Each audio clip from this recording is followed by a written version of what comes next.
ദൈവമായ കർത്താവേ, അവരുടെ ആത്മാക്കൾക്കും ദേഹികൾക്കും ശരീരങ്ങൾക്കും ആശ്വാസം നൽകണമേ. അവരുടെ അസ്ഥികളിൽ കരുണയും കൃപയുമാവുന്ന പരിമഞ്ഞ് തെളിക്കണമേ. കർത്താവും മഹത്വത്തിന് നാഥനുമായ മിശിഹാ രാജാവേ, ഞങ്ങൾക്കും അവർക്കും നീ വിമോചകനും വിമോചനവുമായിരിക്കണമേ. കർത്താവേ, ഞങ്ങൾക്ക് ഉത്തരവുള്ളണമേ. ഞങ്ങളുടെ തുണയ്ക്കായി എഴുന്നള്ളണമേ. ഞങ്ങളെ സഹായിപ്പാൻ വന്നു ചേരണമേ. ഞങ്ങളെ രക്ഷിക്കണമേ. ഞങ്ങളുടെ പ്രാർത്ഥനകളും അപേക്ഷകളും കൈക്കൊള്ളണമേ.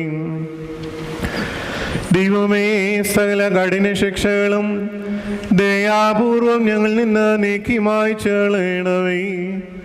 കർത്താവേ, കോപവടികളെ ഞങ്ങളിൽ നിന്ന് കരുണാപൂർവം തടുത്ത് മാറ്റിക്കളെ.